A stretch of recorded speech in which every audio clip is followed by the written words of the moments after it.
Welcome to the New Media Lab. I am your host, Rob Southgate. Today we have a very special episode. We're talking to Rob Walch from Libsyn. He answers all sorts of questions. He gives us all sorts of insights.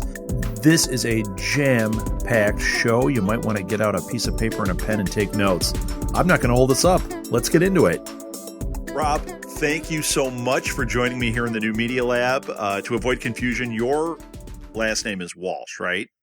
It is. Thank you, Rob. Yeah, so it's a little different than Rob Southgate. So we might have to be Rob W, Rob S for people that are writing in. But for now, we're just I'll tell you what, Rob. if I say Rob, I'm going to be referencing you. Excellent. And if you say Rob, how about you reference me? But I like to talk in the third person sometimes. Oh, so. okay. I'm kidding. Let's get into this thing. Rob, you are from Libsyn. What is your title at Libsyn? Vice President of Podcaster Relations. Nice. Yeah, That's why you ended up on New Media Lab with me. Because you are podcast relations.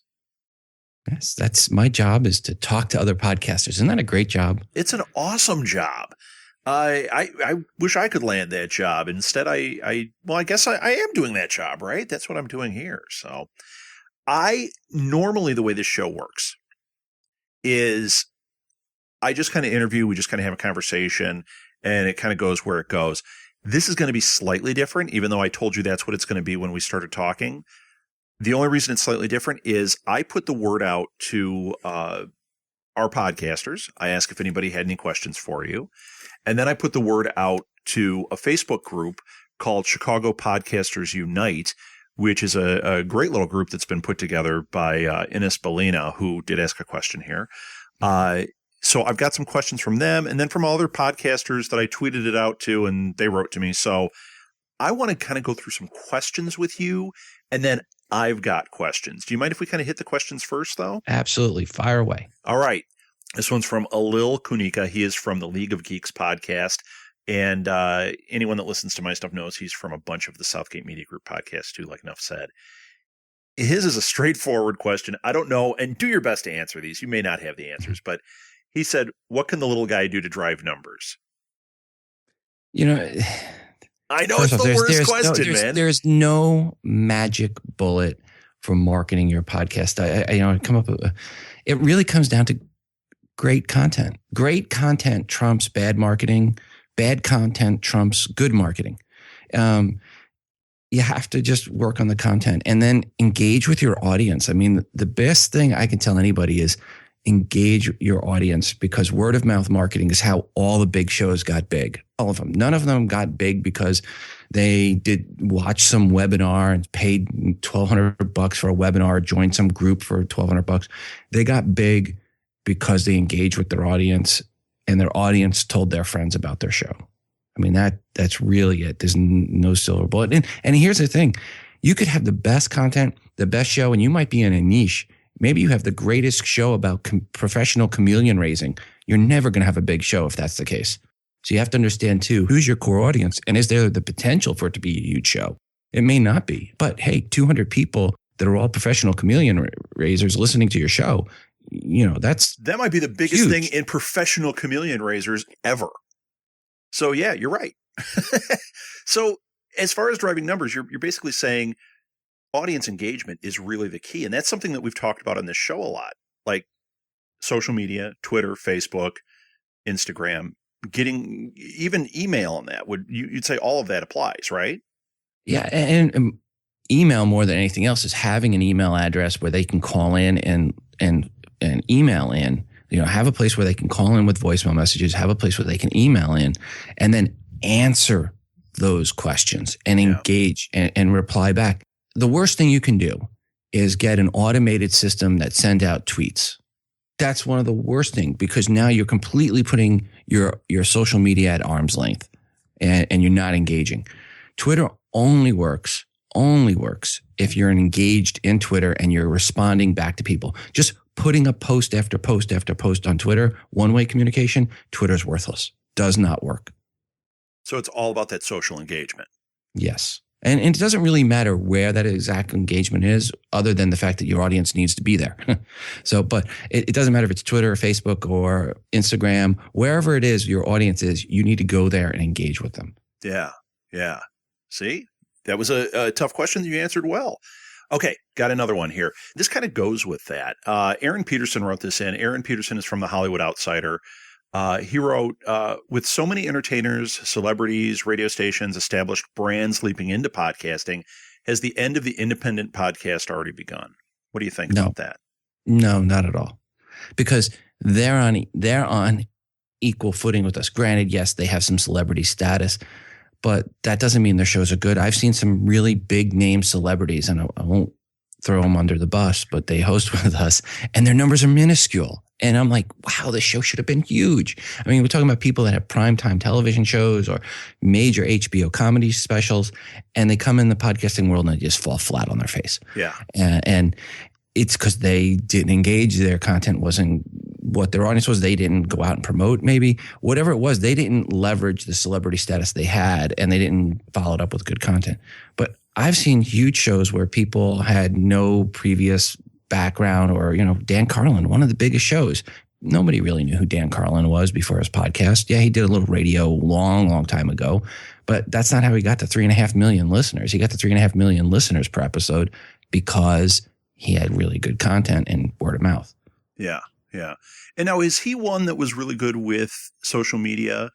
I see some guys. He doesn't do anything. He doesn't do anything. That's what I'm asking. So he doesn't really do anything with it, because his show is fantastic. So his is really content, word of mouth, and engagement. Again, great content will trump bad marketing. So it really, if you have really, really great content and it's engaging, and you hit something like Dan does, or, Mike Duncan at Revolutions, these are shows that happen to be history oriented and very well produced, and people like educational podcasts. Next to comedy, education is number 2 biggest category. Oh, that's a great answer. Ahead of sports. I believe it. Actually, that leads into the other thing that Aaron wrote in, which is, in such a convoluted market, where's the current trend for podcast marketing leaning these days? So he's talking about podcast marketing there, but I have a feeling, I mean, that's tied into what we're saying, but I also think that when I'm reading that, my first inclination is, what are the categories? What are the niches? And you're saying comedy number 1, education comedy number 2. 1, education number 2. It makes sense, though. I mean, everybody likes to laugh, but comedy is the toughest one to break into. First off, hard work won't make you funny. If you're not funny, you're not funny. And the worst part about not being funny is you don't know if you're not funny. I think I've listened to those shows. Yes. When I see a comedy podcast and they have 125 downloads and they've been doing it for 5 years and they're getting still 125 per episode, good chance that person isn't funny. Now, education podcast, history, things like that, you can do a lot of hard work and get really good shows. And you don't have to be funny. You can be straight. And as long as you're education and you're informative, people like that. And it comes down, again, people like to laugh, people like to learn. So that's why those 2 categories are 1 and 2. Then sports, obvious reasons, a lot of sports fans out there. So if you have a favorite sports team, you're really fanatical about it, that's one way, place for you to look at going as well. And that one is good because you can always find forum boards on your favorite team that you can go out and engage in, not spam, but engage in. Sure. Yeah. Jump in there, let them know, engage, and then say, hey, by the way, I have a show on the Packers or whatever it is, right? Go in for a couple weeks, answer questions, ask questions. And then when a question comes up that you've covered on a recent show, you send, oh, by the way, here's what we just talked about this on my podcast. And you put a link to the time code. And what we discussed was this. What do you guys think? Subtly. Yeah. I mean, I've seen people go into forum boards and just throw up links. Just like, here's my show. Go listen to it. Yeah. That never works. No. Although, it's funny. I did that with our Marvel show. We interviewed Brett Dalton from Agents of S.H.I.E.L.D., and I was in a couple of Facebook groups. I hadn't really been active in them, and I thought these groups might like it. And I literally did just throw up a link, but I went in under the auspices of, hey, I've been in the group. I haven't really posted anything, but I like what's here. And I did it very much like, we're friends. I'm in the group. I'm just a lurker. I got to interview Brett Dalton. I thought you guys might like it. And man, that worked beautifully. I mean, that had great downloads, a lot of interaction. And then the group, people were sharing it. So it's got to be that like wholesome grassroots thing. It can't be, hey, here's my show and I'm definitely promoting to you. It doesn't seem to work.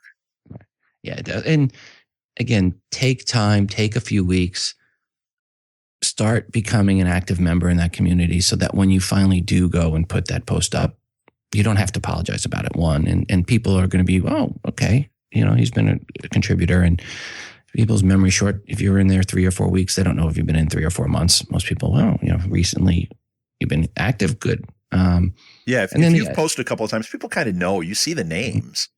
And some of these communities too have listed now how many posts that you've done. And if you've got one post next to your name, and that happens to be the first one you're putting up, it's here's my show, go subscribe. People are going to go, nah, they're not going to pay any attention to you. Sometimes some forum boards out there and communities still have it where you're ranked. You have different levels, like Padawan and Jedi Master and Jedi. They go up the level of how long you've been posting. Sure. Like the iTunes support forums. I post in there, and you get points. And some people, come in and you can tell, they have no points, they have 0 points. And then there's, I'm in there with like 1,600 points. So when I answer a question, it looks a little bit more validity. A little more impressive to somebody. Right. Sure. Right. And the guy that's number one, I'm number 2 at 1,600 points in the iTunes forum. The guy's number 1 is 76,000 points. You know what, Rob? You're a real piker. You better get on this, man. Well, that guy he just lives it. His name's Roger Wilmot. That's all he does. Oh, you even know his name. Yeah, Roger Wilmot. No, see, most people don't know who Roger is unless they're a podcaster and they've asked for help in the iTunes support forums, but he never gets mentioned in like the podcasting circles and the podcast movement or any of that. This guy's helped more people podcast than myself, Cliff Ravensclaff, Daniel Day-Lewis, Ray Ortega, Dave Jackson, all of us combined. This guy's helped more people. Wow. That's fantastic. So we should all become a fan club for him, right? He had his 10-year anniversary recently in the iTunes forums, and I sent him something. And I know the folks at Apple, and the folks at Apple they just love Roger. They just think he's the greatest thing because he's a retired guy. He's not looking for money. He's not asking. His website doesn't ask for money. He doesn't charge for advice. He's just doing this as he's like the Johnny Appleseed of podcasting. Oh, that's awesome. I think we all have to take note of this guy because that's one that I've heard the name, but I've never been to his site or anything. I'm going to have to now seek this out for sure. Yeah, he's no skin in the game. He doesn't work for any podcast company. He doesn't, he does not, again, not selling anything. He's just a really nice guy that's just helping answer people's questions. And the worst part is a lot, right? Right. And the worst part is I'll see people, he'll answer a question and they'll get mad at him and they'll start attacking him. And I'm like, this is the nicest guy out there. Leave him alone. Right.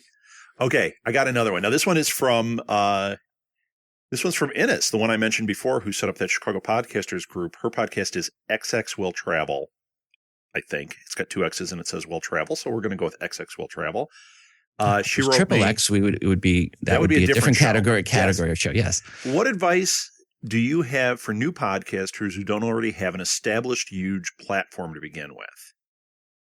I'll ask the whole thing, and then you can kind of pick it apart. What is the best way to make people aware we exist? Ask for a friend. That friend is me, she said. Oh, okay. I'm asking for a friend. That friend is me. Yeah, okay. Right. Yeah. Okay. So I think you answered the second part already. Yeah, so the first part. So here's what I say. If you're starting out a show, you've got no audience. You've no online presence, no website, nothing. You're walking into podcasting and online media day one, nothing behind you. This is kind of what happened with me way back when I started podcasting in 2004. But I had no online presence. I had no blog, I had nothing. Go out and request. Well, first off, go out and figure out who in your niche are the most influential bloggers. You need to understand this. There's about a 2,000-to-1 ratio bloggers to podcasters. Most bloggers don't podcast. Go out and find out who the most influential bloggers are in your niche and interview them. Bring them on your show. Make sure you edit that interview because these are bloggers that aren't used to talking. Edit out the ums, the uhs, the you knows. Take your time, make them sound brilliant. If they sound brilliant, they will mention that interview. If you hit record and then stop and you don't edit and they go back and listen to it and they're not used to talking and they do a lot of you know, they're going to think they sound like an idiot. People don't usually like to promote the fact they sound like idiots. So edit it, make them sound brilliant, send them a link to the interview, send them the embed code for the player for that interview and the link to the blog posts and all of that so they have everything they need to promote it on their blog that they were on your show. Oh, and you can fudge your numbers when you tell them you're going to interview because they'll have no way to prove it. Good advice. I didn't say that out loud. Yeah, you did, but this is the place to say it. But they don't know which Rob said it. We'll go with that. All right, I got another one here. This one was from a tweet. This was editodd.io.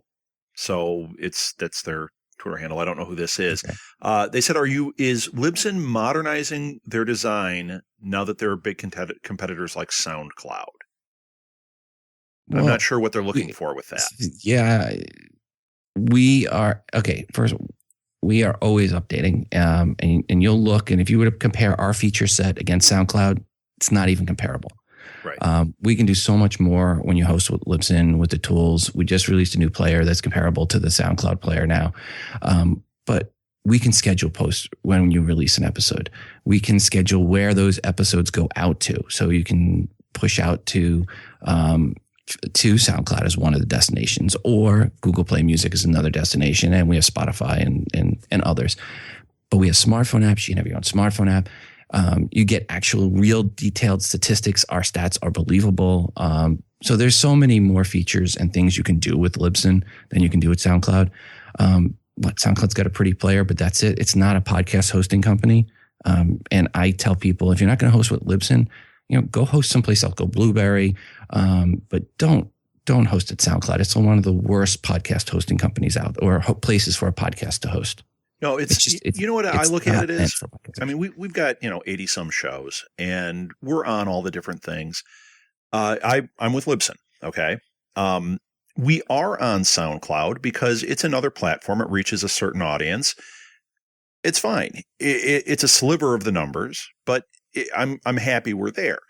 But when I was looking at where to host, I really did my research and I listened to a lot of different people and asked a lot of questions. That's another thing. Somebody, when they ask, what advice would you give for somebody new?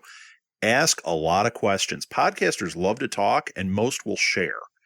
And I just ask a lot and everything kept coming back to Libsyn. And even now, 2 years into this, recently I went to reevaluate and I wanted to make sure I was happy with Libsyn, but I wanted to make sure. And you know what, Rob? No question. I'm Libsyn all the way through. I looked at Blueberry. I looked at Spreaker. I looked at, not really at SoundCloud seriously like that.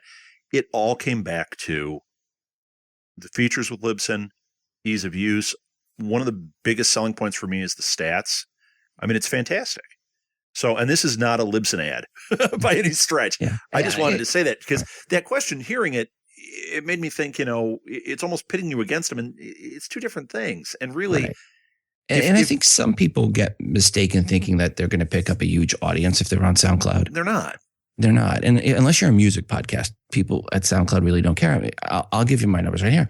I publish, I have Libsyn set up to publish to SoundCloud every time I release a new episode. And most downloads have ever got, or plays I've ever gotten on an episode that has been released to SoundCloud, it's like 10. And most of the time, most episodes are actually 2 or 3 plays. Yeah. That's it. Yeah, it's weird. And my podcast today in iOS is one of the largest iPhone podcasts out there. It was the first one. And I get 10% of my audience, over 2,000 plays from Stitcher per episode. So SoundCloud's not a place, especially for tech podcasts at least, and for most others, marketing and things like that. It's just not a place where you're going to pick up a real audience. I mean, you can look at John Lee Dumas's 250,000 followers on SoundCloud for his SoundCloud account in there. And, he hosts with us in his podcast, but he publishes into SoundCloud as well. And if you go and look at, I think it's like soundcloud.com/entrepreneur on fire, you'll see that none of his recent episodes are more than 100, 150 plays. Yeah. Yet he's got 250,000 quote unquote followers in SoundCloud. It just doesn't, it's not really where people don't go to SoundCloud to listen to podcasts. They go there to listen to music. It reminds me of MySpace, of that, like, I'm going to put my stuff up and I'm going to like other people so that they listen to mine, but I'm not really active in the community listening. That's how I feel about it. We have a show that did 30,000 downloads last month. It's great, right? SoundCloud. And they're a big proponent of SoundCloud. They get a lot of email from SoundCloud, a lot of interaction. Mm-hmm. I think total, they had maybe 120 downloads off SoundCloud. So is it a viable option? Not really. I would never make that a primary. But as another place to put it, another avenue, sure. I recommend people do it. It's like you set it up in Libsyn, boom, you're done. I mean, it's exactly. A no-brainer. So well, and that was a huge thing when you guys added that. The way you keep adding some of these features, the destinations where you can publish immediately to SoundCloud, when you added Tumblr, all that stuff, I think that's just fantastic. And we are going to get into that because I have questions. Oh, Google Play is added now too. Yeah, Google Play, I'm going to say, launched yet, right? That's right. That's going to be the secondary place that you want to be. I mean, you're going to talk about iTunes is number one, but number two right now is Stitcher.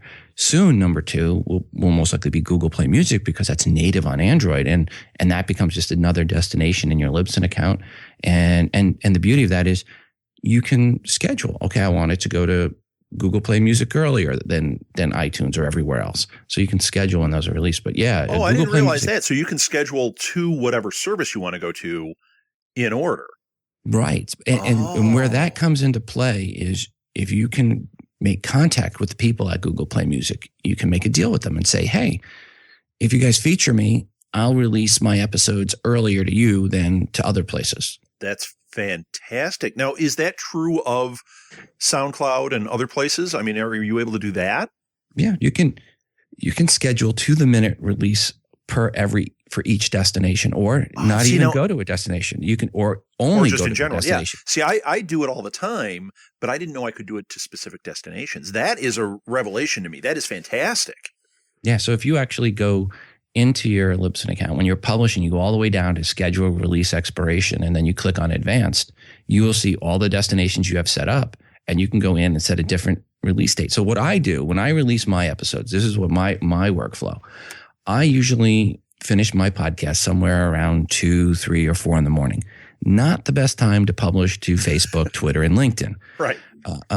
So I release to all my destinations right away, except for Facebook, Twitter, and LinkedIn. And for them, I set that to go live at noon Eastern time. So on Facebook and LinkedIn and Twitter, at noon on the day I release an episode, boom, up comes a post automatically. And it's a custom message saying, hey, this episode's up, or whatever I put in there for those messages. And it's great because I'll be working the next day, and all of a sudden I'll see, someone just retweeted this, or someone just favorited this, or, I'll see comments come in right around noon each day I've released an episode. So it's like, yep, that worked well. Rob, this is amazing. I just went in here, I looked in advanced, and I see what you're talking about. We're talking about SoundCloud. Now, for us, I release stuff at 1:30 in the morning typically because I noticed our numbers went up for SoundCloud because we get a lot of UK listeners. Mm. Okay. If I do 1:30 in the morning for whatever reason, that must hit for their drive time or something. It works great for us, but I don't want the other ones going at 1:30 in the morning, right. But I'm doing that because of how I thought it worked. Now my eyes have been opened. So thank you. That's awesome. That is awesome. It's one of my favorite features. Scheduling. Okay. Let's get to a couple other questions, and then I want to get into some of the nuts and bolts that I have questions about. Let's see. Is there a producer's app for Android and iPhone, one that lets you create new uploads from a phone or tablet? iOS, yes. It's called BossJock, best app out there. And you can go ahead and create a podcast in BossJock and upload it right from BossJock to your Libsyn account via FTP as an MP3 file. You can even do it into your QuickCast folder and not even have to log into your Libsyn account. It'll pull the title and description right from the ID3 tags. And if you have questions on how to set up BossJock or work with BossJock, email me, rob@libsyn.com. I have a PDF I can send you, a little tutorial, and I did a webinar on it. But there's another app that you probably want to get that goes with it. It's called Twisted Wave Editor. Both Boss Jock and Twisted Wave are $10 each. It's iOS only. And Twisted Wave allows you to do editing. Boss Jock doesn't do any editing. So Boss Jock is great for recording and exporting as MP3. But if you do the recording and then you want to edit it, you need to audio copy it over into Twisted Wave and then do the editing and then bring it back into Boss Jock and then export as the MP3. But yeah, Boss Jock's a great app. It has really good tools in there and getting the volume levels and voice in there. It has carts. Just a wonderful job that the developers have done on that. So yeah, check out Boss Jock. It's only iOS, but I mean, really, is there another platform? You know what? I didn't say who it came from. This question came from Scott Troiano. He's from the Gaming with Scott podcast. Scott and I had this conversation. I believe he is an Android guy, if you couldn't tell, because of the way he phrased it. Yeah, and it's funny because I agree. I mean, I'm all Apple here. If you want to be a mobile podcaster, get an iPhone. Exactly. The tools are better. iOS is set up better for handling audio. Just honestly, if you want to do mobile podcasting, iOS is the way to go. Now, what about, you may be answering this in the same thing here. This is something I have not explored yet. What about like doing live stuff? So let's say we're at a Comic-Con and we're trying to do something live in the hallway. Like I do stuff like Periscope and Clamor, not Clamor. Blab. You can do Blab. Yeah, Blab. But what about with Libsyn? If I wanted to make an audio only thing, do you offer some type of streaming? We do not do live as it happens streaming. No. Okay. So you have to upload to us as a finished file. Okay, perfect. That's why I ask. It's a good thing I ask. Yeah, I'm actually finding that I'm preferring to do like Blab or Periscope, and then I can lift the audio off of that if I have good enough quality audio. So, and remember this: your live audience is going to be minuscule compared to your after the fact audience. So it's usually about a 200-to-1 ratio of after the fact to who is there live. Sure. So it's 0.5%. Although I do want to say we do live podcasting every Saturday night at a cafe in Elgin, Illinois called the Blue Box. And great place, man. Great coffee if you're ever in Chicago. And great sandwiches, too. Can you tell I like it? Mm-hmm. Yes. We stream on Periscope, Twitch, YouTube, Google Hangout, and Meerkat every Saturday night when we're doing our shows. And then I convert those into podcasts that I post on Libsyn throughout the week.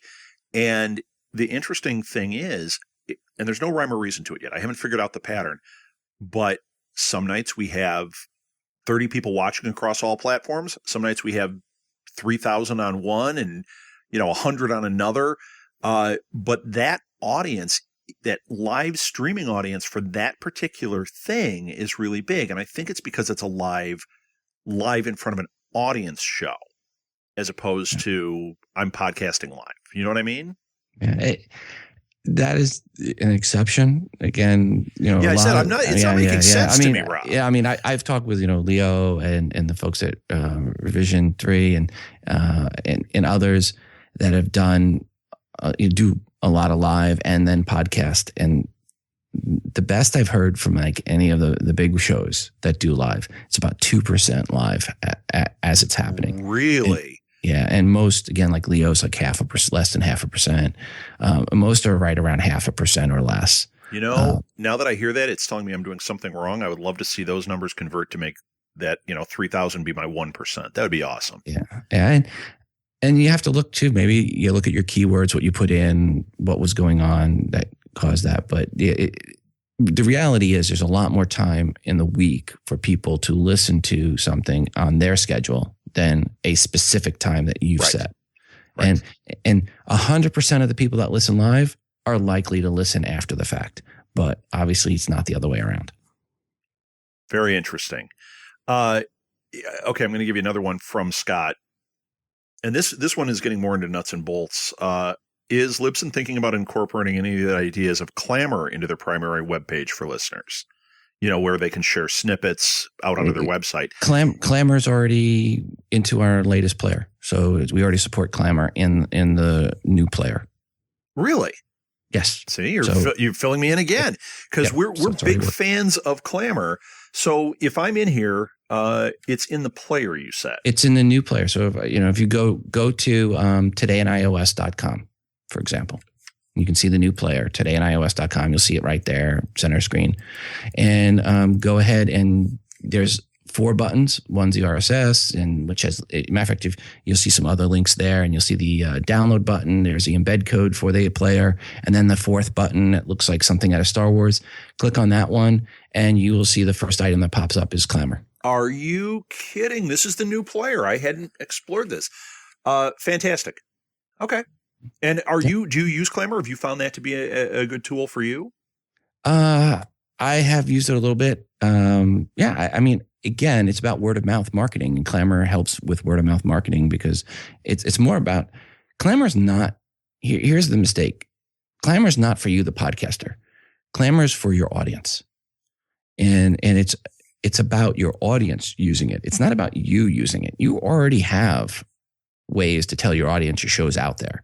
You don't need Clamor as the podcaster. Where Clamor really comes into play is where your audience goes and finds it and tells their friends, where it's more viral. Clamor makes it more viral.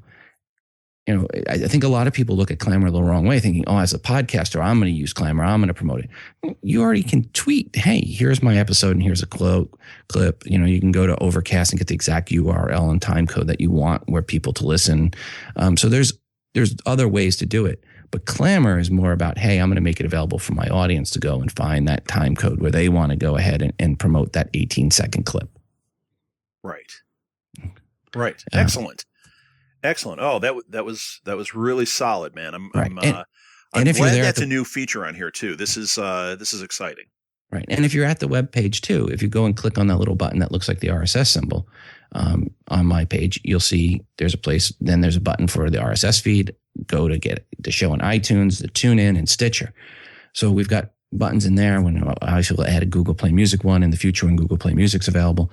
But the beauty of this is now the player is embeddable, and people can grab your player and embed it on their site. And you should give them the code for the player if you interview somebody so that they put it up. And again, it can go viral. The player can be moved around, embedded from site to site to site. And then all your social media and your iTunes and other links are right there in there, wherever, regardless of where they embed it. Yeah, I'm actually finding I've been redesigning our website, and it used to be that I took each individual episode and I had the links and I had the player that I embedded in there. I'm actually now only using a few things, a few episodes, like the latest 4 on the website, and then I have it link back to past episodes, and I'm using my Libsyn page for that. So it has the players, it has all the links and everything right there, and it's just a wonderful service. It's working very well, that strategy for us. Right. So, okay, I'm going to get into nuts and bolts here. This is where people are probably going to tune out because unless they're techie about it, they may not care about some of this stuff. But man, as somebody who deals with Libsyn every day and is in here all the time, I have questions, but I also want to make people aware of some things, just like we've done here. So if we're in the Libsyn site and we're setting up a new episode, I have questions about a couple of fields here. So first of all, this all makes sense. Adding the media file is all fine. Where I have questions, when we get into episode level bonus content, we've got episode background, wallpaper, PDF, bonus media. Is this more for the app? It's only for the app. It is only for the app. Okay. Yeah, if you don't have if you don't have an app, people are going, huh? What episode level bonus content are you talking about? Because that button doesn't show up if you don't have an app. So that episode level bonus content, which is right underneath the add media file area when you do a new episode, that's only for people that have an app. And so, yeah. So, okay, this brings up a question then. So let's say we have episode 4 of New Media Lab, and we have the app, let's say. And I go in and I put in an episode background, so it's something specific to that episode. It will only show up on the app, or will that then feed to places like Stitcher? Because no, it's only for the app. Again, only for the app. The episode level bonus content is only for the iOS and Android and Windows Phone 8 apps that we produce for you. Okay, I'm closing that. We're going to talk about the app again in a minute. Then we've got our description and everything, thumbnails, categories. Those are the iTunes categories is what you typically use, correct? No. The category, it's internal Libsyn category. So that's for your show. It comes into play if you're using our blog page, really. Really? So, I always thought it was tied to the iTunes page. It is no, not. that category there is not. There is a place for the category for iTunes. That's underneath destinations. In destinations, okay. Yeah, for your RSS feed. I always wondered why I had to put it two places. So this is really more for organization within the Libsyn app or Correct. Libsyn page. Okay. On the Libsyn page, and the category can be anything. So if you can create new categories and have them anything. I think, when I look at mine, I've got apps-games, apps-utilities, podcasts, breaking news, general, advertising, free apps, VIP jailbreaking, VIP iPad. I got a whole bunch of categories. Just everything. That's fantastic. Yeah. Okay. And then the keywords. Now it says here that iTunes is no longer recognizing episode keywords, but it's been here. It said that since I have been podcasting, and this is still here. Because other services do recognize keywords. Okay, so it is important to fill in that category. I always do, but I've had other podcasters tell me they just leave that blank, and I think they're missing out. I leave it blank. You leave it blank too. I leave it blank. I'm lazy. All right. I know, but you know what? Here's the way I look at it. It's like, do I really want to take 2 more seconds to think about what keywords? Probably not. So I move on. You know what? I have it copied and pasted being lazy from the previous episode. So, yeah. There's always like in this case, I'll add Libsyn as a keyword, but the other stuff is all pertinent. So it does play into some other directories, and some other applications do use the keywords that are in the item field. This is for that episode. Yeah. For iTunes, it ignores it. Matter of fact, iTunes doesn't even look at what's in the description of your show. iTunes, the only thing iTunes looks at for search results is the title and the author. Interesting. Yeah. Now, this is a question, though, because I notice on certain apps, I'll see that episodes will have different artwork.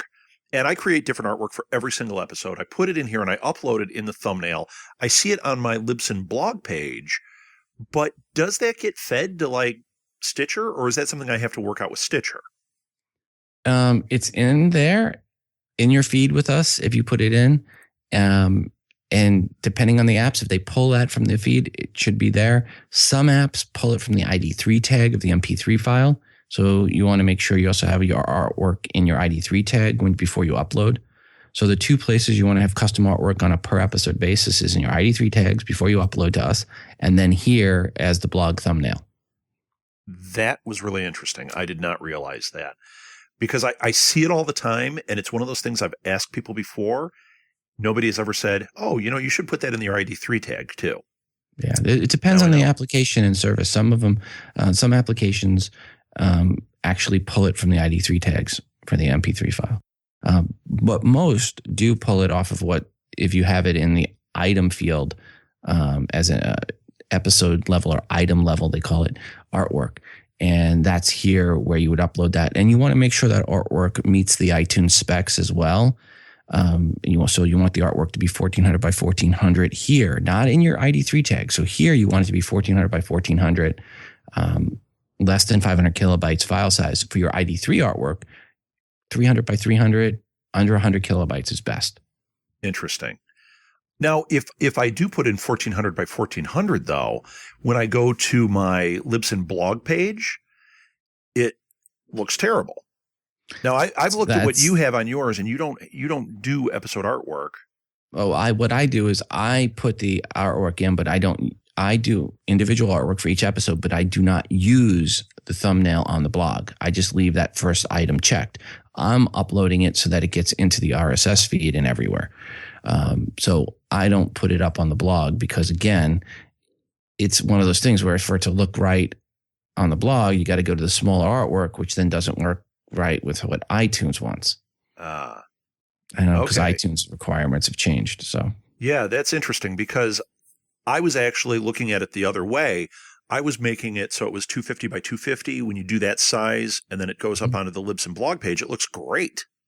Mm-hmm. So I was trying to tag it that way, and I thought, okay, this is effective, but not so.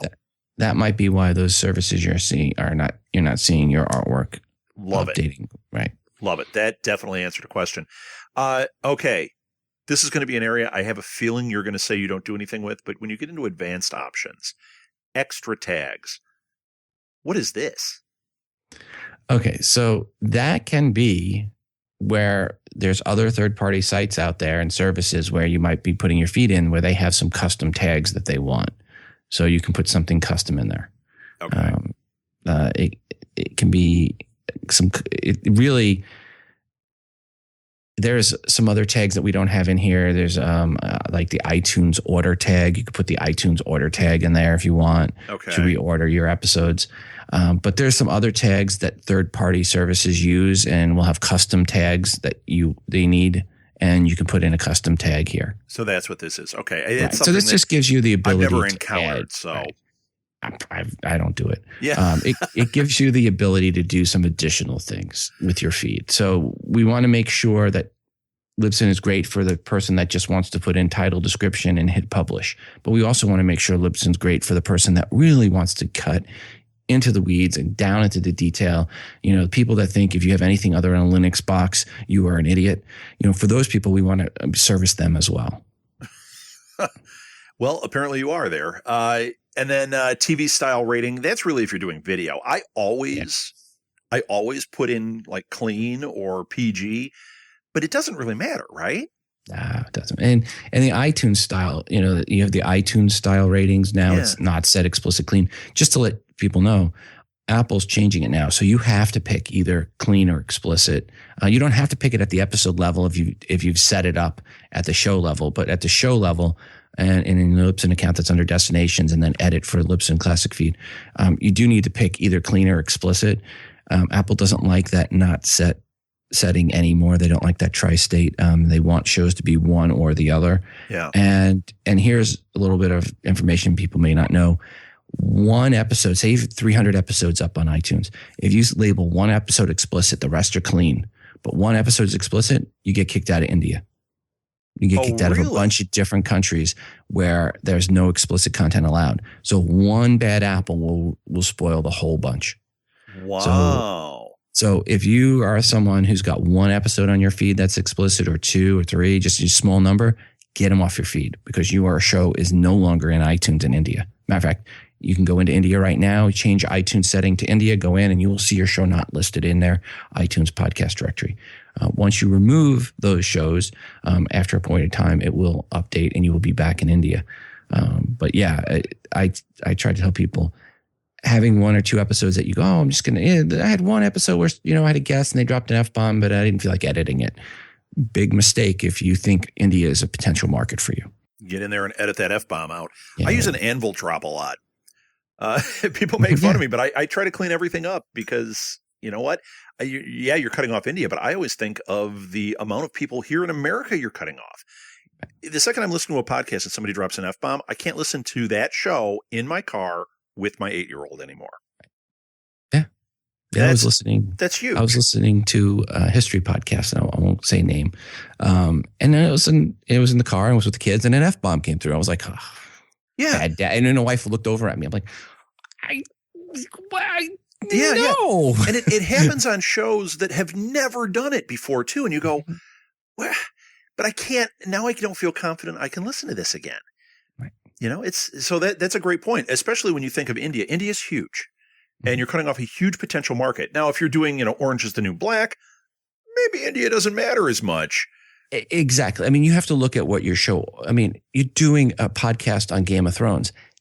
It doesn't have to be clean. You can, you know, people that are watching that television show already being exposed to it. And that show is not going to be in India either because of the language and other good. But you know what? I'll take you to task on that a little bit, Rob. With us, that's one of our tenets, is that we try to keep everything clean. And we do have shows about Game of Thrones and Orange is the New Black. It's tough to do them clean. But what we found is, yes, the content you're talking about may not be family friendly, but if you can keep it so it's clean, at least, you know that if you're driving on a road trip and you've got the podcast on and you're listening to Game of Thrones and the kids, you know, sleep in the back seat, they don't wake up at that moment when somebody goes, bam. Yeah. So we really do, even with the ones that the content that we're talking about might not be clean, we still try to keep it as clean as we can. Yeah, and I do recommend that. I mean, I all my shows I keep clean, and I always have, and you know, for 11 years, my shows have always been G-rated or clean, because there's no reason for tech shows to be anything other than clean. Exactly. And most of my shows are tech related. So you got on here for social and that. This just seems strange to me. You've got YouTube on there. What goes to YouTube? Do people, are they only video? So, but I didn't know you could use this for video. Libsyn supports audio, video, and PDFs. So if as an episode, you can release an episode as a PDF. It can be an episode, and iTunes supports that. So so do we. And you can release an episode as video, and it can release another episode as audio. Yeah, so you can upload audio, video, PDF into your Libsyn account. We support it all. Okay, so we have a YouTube channel, and we've been taking our show Cuckoo for Who, which is a Doctor Who podcast, and making just a basic video out of the first 2 seasons. And I'm putting those right on YouTube, but you're saying I could actually upload them here and it would go to iTunes and any place else that supports video then? Correct. I mean, because Is that a good market? Do people watch video through iTunes? I mean, that type of video? No, not really. Okay. I mean, reality it's better to kind of stay with my YouTube strategy right now. I mean, the reality is iTunes podcasting is heavily skewed audio.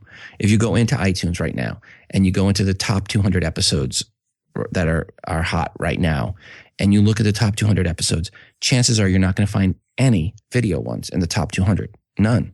I think only one time this year, or last year, I should say, only one time in 2015 did I checked to see what the top 200 episodes were. Did I see a video episode? Every other time there was not one in the top 200. Yeah. So that's one of those things, just like the tagging that you were talking about, where the effort might not be worth it. Effort and the money, because video is larger. And so you have to have a bigger account, so it costs you more money. What I always tell people is if you're going to do audio and video of the same content, video goes to YouTube, audio goes to iTunes podcast. That's the strategy we've been using. Right. And that's the best strategy. And if people really want your video, they can just go to your website and find it. But most people that go to podcasts or consume podcasts are consuming audio. Sure. Now, people will tell me, oh, but I'm going to do video because there's not many people doing video. Well, there's not a lot of people doing video because not a lot of people watching video. It wasn't a chicken and egg. It was, at one point in time, it was almost 50-50 audio to video podcasts in iTunes. It was pretty close in the early days. And YouTube won. And that's it. Yeah. I mean, that's all you need to know. All right. Hey, fair enough, man. So with Libsyn Pro, I want to talk about this. I know time is getting short here. Libsyn Pro, tell me what the advantages are to going to something like that. Is it for everybody? I know that it's the gateway into the app, which is a big thing. So there's a couple people who Libsyn Pro's for. If you use the word lawyer when looking at our terms of service, you are for Libsyn Pro, because Libsyn.com terms of service are what they are. And I'll have businesses or come along and they'll say, they want to use Libsyn.com. And I'm like, no, Libsyn.com is for independent podcasters, nonprofits, churches. That's what Libsyn.com is for. If you're, a major business, not I'm talking small business, but a major corporation like Land O'Lakes Butter, and you want to come in, Libsyn.com is not for you. Libsyn Pro is, because one of the terms of service that companies don't like that we have in there is if you host with Libsyn, we can use your images for your show in our marketing material whenever we want to promote, to do promotion. And independent podcasters are like, yes, please. Anytime you want to use my icons, please promote me. Businesses, not so much. So, we don't want to have to, whenever we're out there promoting podcasts, we don't have to go back to every individual podcaster and ask them, hey, can we use you? Because they all say yes anyway. But businesses have a different way of looking at things about their branding. So that's where one reason for Libsyn Pro. Now, the other real important place for Libsyn Pro is if you have a network of shows and you want to have a lot of different producers and you want to have access to ad stitching tools and you get in your own ad sales force, then Libsyn Pro is a turnkey network solution where you can have as many back-end users for each show, giving them different levels of access. You can have access created for advertisers so they can come in and look at stats for the shows they're advertising on only. So, you have a lot of tools that are geared around a network for Libsyn Pro. You can change out the Libsyn logo if you're a Libsyn Pro user and put your own logo in the player. Little things like that. So, okay, I had actually spoken to somebody here about Libsyn Pro because we do have a big network. And we're always looking at ways to improve things and ways to change things. And one of the things that brought me to that was we were talking about the app. Now, don't you need to be a Libsyn Pro member to have? If you want to have a network level app with multiple shows in the app, you also need to be a Libsyn Pro customer. Yep. Now, so go ahead. That's another reason too, if you want to do the network level app. And one thing to understand is the pricing for Libsyn Pro is the inverse of how Libsyn.com works. Libsyn.com, you're limited on how much you can upload, and you pay pay that per month, flat rate per month, and unlimited downloads. Libsyn Pro turns that around. Unlimited on the uploads, but you pay a per gigabyte fee on the downloads, and there's also an additional fee based on how many different shows you're managing. Okay, so if you have a show that does 100,000 downloads in a month, that's going to cost you more than the guy who has 20 downloads in the month. Correct. Okay. So that was one of the things that was holding me back, is trying to figure out where that breaking point was. Where was the advantage to me going to Libsyn Pro? The app is definitely attractive, but I have a feeling it's going to be cost prohibitive. Well, if you have your own ad sales and you want to really better manage your own ad sales and use our ad stitching tools to stitch in ads across your back catalog, and if you have a lot of different producers and you want to have multiple producers having access to each of their shows, that's where it makes sense. Sure. But yeah, if you're a network of shows and you have a few shows that are doing well, but you're not monetizing at all, then maybe time isn't right for you yet for Libsyn Pro. Sure. But if you are monetizing and you're really serious about it, and branding is everything, and you want to bring the shows in and keep them under an umbrella, then Libsyn Pro makes sense. And we have quite a few podcast networks that are in there. Excellent. That was very clear. Trek.tv is a perfect example of a network we have, or QD Now. So those are two of the bigger, more popular networks that we have in Libsyn Pro. And there's others as well. Excellent. I think that does it, Rob. Thank you so very much for your time. This was so informative. I can't believe how much information we got out in such a short amount of time. I would love to have you back again in the future. Absolutely. I want you to promote anything that you want to promote right now. I know we've talked about a lot of things, but anything Libsyn, anything personal, throw it out there. I would just say, if you're hosting with Libsyn, or if not, you should be. But if you are and you don't have a smartphone app for your show, it's so important to get a smartphone app for your show. People don't understand 75 million people download podcasts each month. Over 1.5 billion people download apps. Getting your show out as an app is the best place to be discovered. I mean, there's more people searching around, especially if you have niche content. So contact me, rob@libsyn.com. I can tell you what you need to do to get an app. It's $10 extra a month if you have a $20 or greater plan. And it's a $50 one-time setup fee. And that gets you an iOS app, an Android app, and a Windows Phone 8 app. And these are great apps. It's, the app that Mark Maron has for his podcast, and Adam Carolla, myself, and Ben Greenfield, and macOS Ken, and a ton of other big shows, Girl on Guy. It's 30th version plus of the app. We've been doing this for 7 years on these apps, so we know this better than anyone. And I just can't stress enough, if you don't have an app for your show, you're not doing good marketing. It's like, if you don't have an app for your podcast, it's like a business not having a website for their business. Oh, yikes. Well, I just got the slap down. Excellent. Well, Rob, thank you again. And I do look forward to communicating with you in the future. How can people get in touch with you? Very easy. Rob, as in, well, you and me, ROB, @libsyn.com, LIBSYN.com. And if you have an iPhone or iPad or on the fence and looking to move over to the light side, go to todayandios.com and you can check out my main podcast there. Wonderful. Thanks again, Rob. Thank you, Rob. I don't know what else to say, but wow. So much information, so many ideas. Thanks again for listening, everybody. We will be back next week with another Media Lab.